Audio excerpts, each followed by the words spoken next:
नमस्कार, स्वागत है आपका बिहार समाचार में। एक तरफ जहां बिहार में भारी बारिश को लेकर खतरनाक अलर्ट जारी कर दिया गया है, तो इधर मुख्यमंत्री नीतीश कुमार जी ने बिहार के किसानों को डीजल में अनुदान देने का निर्देश दे दिया है। जल्द ही किसानों के खाते में पैसे आने वाले हैं। साथ ही किसानों को फसल क्षति में सहायता राशि दी जाएगी। इस बार बिहार में बारिश नहीं होने की वजह से किसान परेशान है, तो सरकार सहायता राशि किसानों के खाते में भेजने वाली है। साथ ही बीजेपी के साथ मुख्यमंत्री नीतीश कुमार जी ने बिहार के जनता के लिए कई बड़े ऐलान कर दिए हैं। तो आज की बड़ी खबरों पर बात करने से पहले आपसे एक छोटी सी अनुरोध है, कृपया वीडियो को एक प्यारा सा लाइक अवश्य कर दीजिएगा। आपका लाइक करना ही हमारी मेहनत का फल होता है।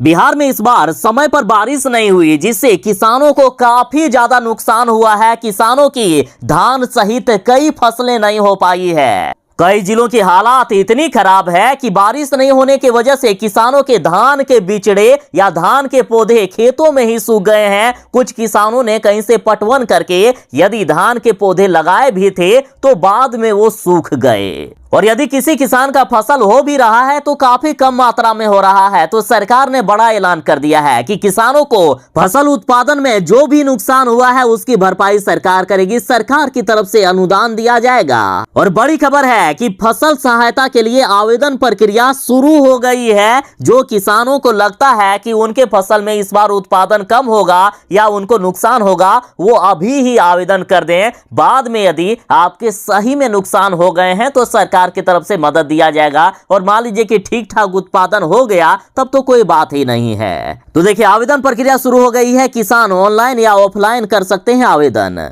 और मदद के लिए टोल फ्री नंबर भी जारी कर दिया गया है। 1800-1800-110 पर आप फोन करके कोई भी सहायता प्राप्त कर सकते हैं। सबसे पहले सरकार धान, भदई, मकई आदि उत्पादकों से आवेदन ले रही है। साथ ही बिहार के 3 जिले बेगूसराय, समस्तीपुर और खगड़िया के किसानों को सोयाबीन की फसल में भी अनुदान मिलेगा। तो वहीं बिहार में 34,677 हेक्टेयर में बोई गई है तिलहन की भी फसलें। आवेदन की प्रक्रिया 1 अगस्त से लेकर 31 अक्टूबर तक चलेगी, यानी पूरे 3 महीने का समय दिया गया है आवेदन करने के लिए। और फसल कटनी प्रयोग समेत अन्य प्रक्रिया को पूरी होने के बाद चयनित किसानों को मार्च या अप्रैल 2023 तक सहायता की राशि दे दी जाएगी। तो आखिर कितना सहायता मिलेगा? तो देखिए, 20% तक फसल नुकसान होने पर 7,500 रुपए प्रति हेक्टेयर की दर से मिलता है। 20% से अधिक नुकसान पर 10,000 रुपए प्रति हेक्टेयर की दर से सरकार देने वाली है।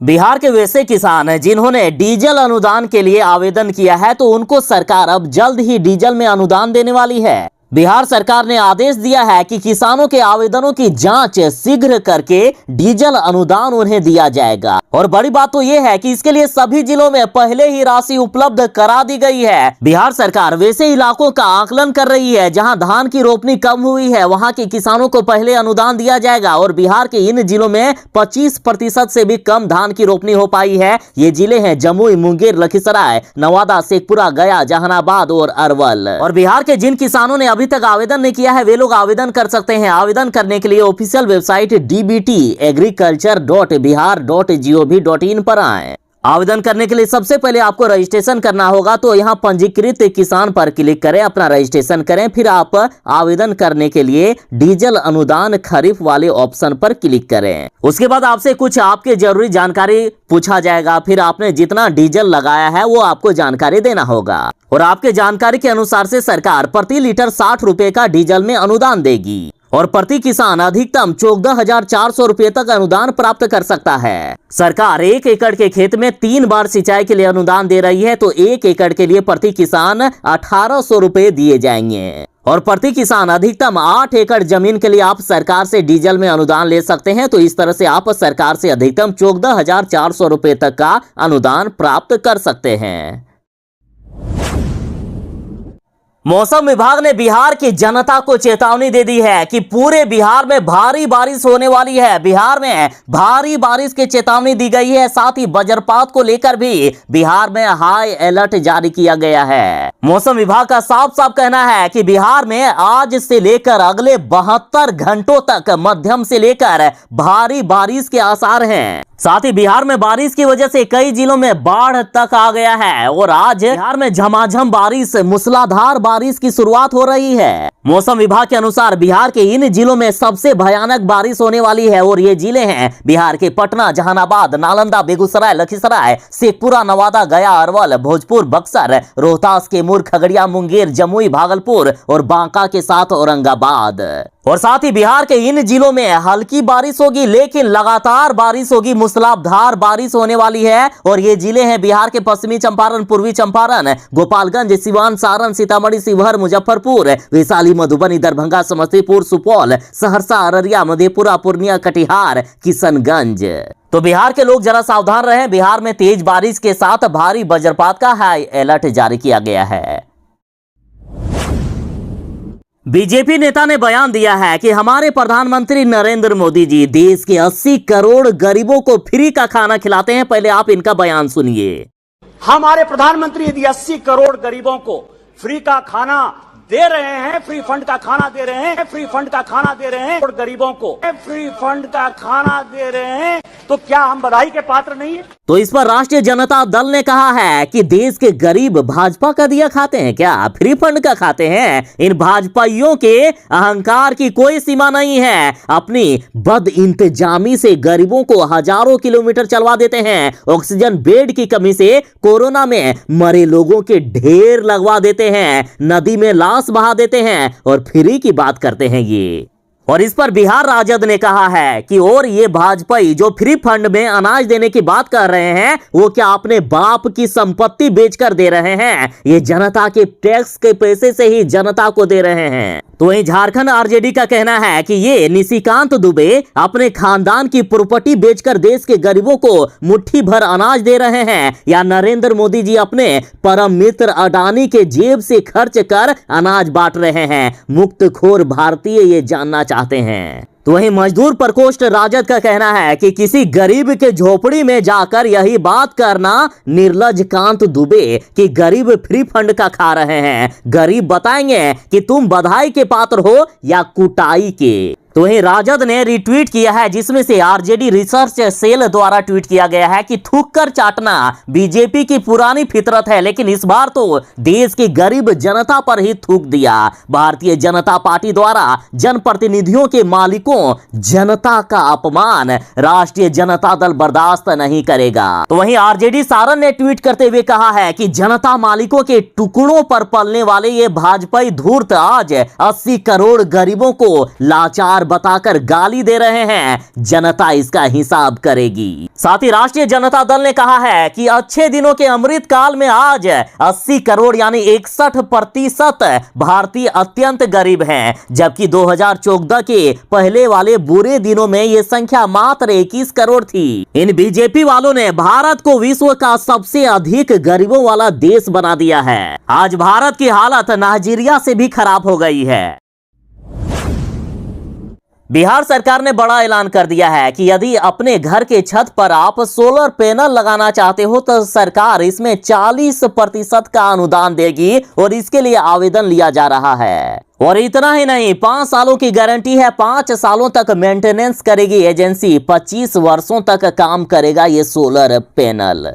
और इसका लाभ लेने के लिए आपको ऑनलाइन आवेदन करना होगा। इसके लिए केंद्रीय ऊर्जा मंत्रालय भारत सरकार के पोर्टल solarrooftop.gov.in पर आपको ऑनलाइन आवेदन देना होगा। आवेदन करने के कुछ दिनों के बाद ही उपभोक्ता के खाते में अनुदान की राशि भेज दी जाएगी। और इस संबंध में किसी तरह की भी जानकारी या सहायता के लिए आप हेल्पलाइन नंबर पर भी फोन कर सकते हो, जो कि नंबर है 1800-180-3333 4 टाइम 3 है।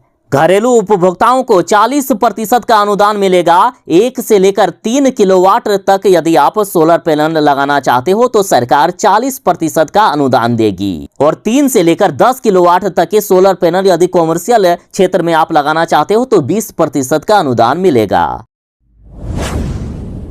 बिहार में भारी बारिश हो रही है और पिछले 2 दिनों की भारी बारिश से बिहार की 10 नदियों में उफान है। बिहार की 10 नदियां विकराल तरीके से बह रही है और बिहार के कई जिलों में तबाही मचा रही है। साथ ही कोसी, बागमती और कमला बलान का जलस्तर कई स्थानों पर खतरे के निशान से ऊपर पहुंच गया है। इससे राज्य के कई जिलों में बाढ़ का खतरा बढ़ गया है। वाल्मीकि नगर बराज से बीते दिन की शाम 2,78,000 क्यूसेक पानी छोड़े जाने से गंडक के दियारा और वाल्मीकि नगर के निचले इलाकों में बाढ़ का पानी घुस गया है। मधुबनी के जयनगर और झांझरपुर में कमला बलान, तो सीतामढ़ी के कटोछा और सोनाखान में बागमती लाल निशान के ऊपर है। खगड़िया में कोसी और बागमती खतरे के निशान से ऊपर बह रही है। तो वहीं कटिहार में महानंदा नदी 4 जगहों पर तबाही मचाने को तैयार है। समस्तीपुर के कल्याणपुर में बागमती का कटाव तेज हो गया है। पूर्वी चंपारण के सुगोली और बंजरिया में बूढ़ी गंडक का पानी लगातार बढ़ रहा है। बंजरिया में 2 गांवों की संपर्क सड़क को नदी काट चुकी है। तो वहीं कोसी, सीमांचल और पूर्वी बिहार की कई नदियां खतरे के निशान से पार हो गई है।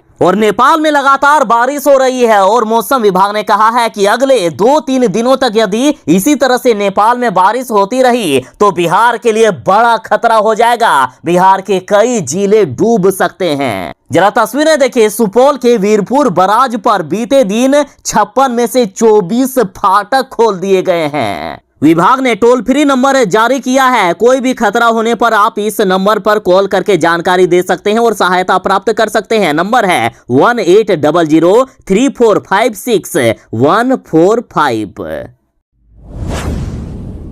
बिहार में समय पर बारिश नहीं हुई है, जिससे बिहार के किसान परेशान हैं। बिहार के कई जिलों में 10% से भी कम रोपनी हो पाई है। बिहार के किसान हाहाकार मचा रहे हैं। तो इसी बीच मुख्यमंत्री नीतीश कुमार जी के निर्देश पर किसानों को डीजल सहित कई चीजों पर अनुदान और सहायता दी जा रही है। डीजल में प्रति लीटर 60 रुपए का अनुदान दिया जा रहा है। साथ ही फसल क्षति का भी सहायता राशि दी जाएगी। साथ ही बिहार सरकार के निर्देश के अनुसार सूखे से जूझते किसानों को अब मिलेगी 16 घंटे की बिजली। बिहार सरकार ने ऐलान कर दिया है कि राज्य के सभी 38 जिलों में किसानों को 16 घंटे की बिजली दी जाएगी। बिहार सरकार के मुख्य सचिव ने कहा है कि अल्प वर्षा की स्थिति को देखते हुए किसानों को निरंतर विद्युत आपूर्ति हो, इसके लिए राज्य सरकार द्वारा 20 जुलाई से कृषि फीडर के लिए 16 घंटे विद्युत आपूर्ति का निर्देश दिया गया है। तो कई जिलों के किसानों को 16 घंटे की बिजली मिल रही है और जहां ये सुविधा अभी तक नहीं पहुंची है तो अब सभी जिलों के किसानों को 16 घंटे की बिजली मिलेगी। माननीय प्रधानमंत्री नरेंद्र मोदी जी ने देश की जनता से अपील की है कि 13 से लेकर 15 अगस्त के बीच देश के सभी नागरिक अपने घरों में एक तिरंगा कम से कम अवश्य ही लगाएं। देश में हर घर तिरंगा अभियान चलाया जा रहा है और इसमें 1.5 करोड़ घरों तक तिरंगा पहुंचाने का काम करेगी बीजेपी। साथ ही बीजेपी ने ऐलान किया है कि हर लोकसभा क्षेत्र में कम से कम 2 लाख झंडे बांटे जाएंगे। भारत सरकार के डाक विभाग ने 9800 डाक घरों के माध्यम से मात्र 25 रुपए शुल्क पर तिरंगा झंडा उपलब्ध कराने की मुहिम शुरू की है। साथ ही लोगों की सुविधा के लिए भाजपा के प्रदेश कार्यालय सहित सभी जिला व अन्य कार्यालयों में तिरंगा झंडा खरीद कर रखा जाएगा ताकि जरूरत पड़ने पर लोगों में वितरित किया जा सके। आजादी के अमृत महोत्सव के तहत प्रधानमंत्री नरेंद्र मोदी जी ने देश की जनता से अपील की है कि 13 से 15 अगस्त तक सभी लोग अपने घरों में तिरंगा झंडा लगाएं। साथ ही पीएम मोदी जी ने देश की जनता से यह भी अपील की है कि 2 से 15 अगस्त के बीच सभी लोग अपने सोशल मीडिया के अकाउंट पर, चाहे आप व्हाट्सएप चलाते हो, फेसबुक चलाते हो, इंस्टा चलाते हो या अन्य कोई सोशल मीडिया प्लेटफॉर्म पर आपके अकाउंट हो, तो उसके प्रोफाइल पिक्चर में तिरंगा को अवश्य लगाएं।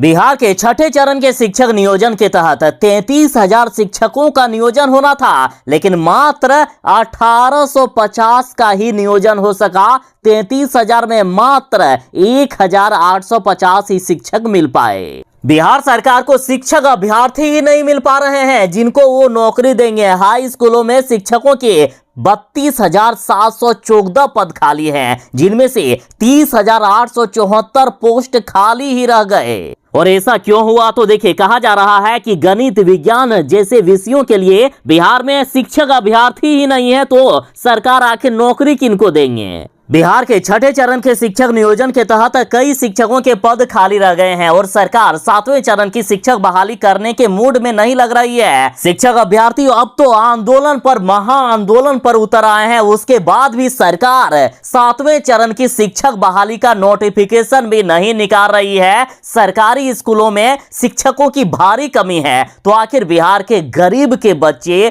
बिहार के मजदूरों के बच्चे आखिर कैसे पढ़ेंगे? कौन पढ़ाएगा उनको? शिक्षा मंत्री जी, क्या गरीबों के बच्चों को स्कूलों की दीवारें पढ़ाएंगे या बेंच पढ़ाएंगे या बोर्ड ही पढ़ाएंगे? बताइए, आप शिक्षकों की नियुक्ति नहीं कर पा रहे हैं। 7वें चरण की शिक्षक बहाली प्रक्रिया तो 1 अगस्त से शुरू हो जानी थी, लेकिन आपके ये घोषणा भी झूठे साबित हुए। तो आखिर बिहार के गरीब के बच्चे कैसे पढ़ेंगे यदि बिहार के सरकारी स्कूल में शिक्षक ही नहीं होंगे? तो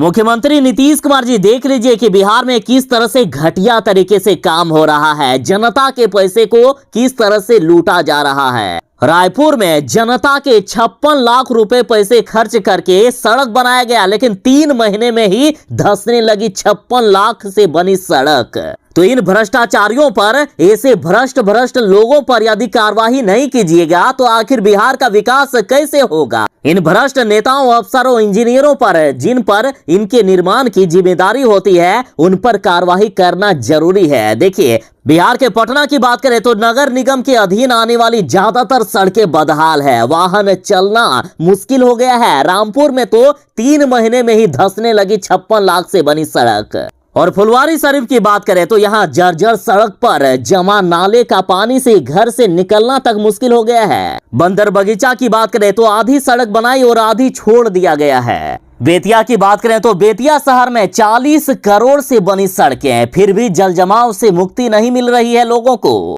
पटना नगर निगम की तो और हालात खराब है। यहाँ निगम की 796 सड़कें बदहाल हो गई है। पटना शहर की 100 किलोमीटर से भी ज्यादा लंबी सड़कें बदहाल है, गड्ढों में तब्दील हो गई है ये सड़कें। तो बिहार में इस तरह से निर्माण हो रहा है कि बस कुछ ही दिनों में सड़कें या तो रिपेयर में चले जाता है या फिर सड़कें धंसने लगती है। तो आखिर ऐसे कैसे काम चलेगा?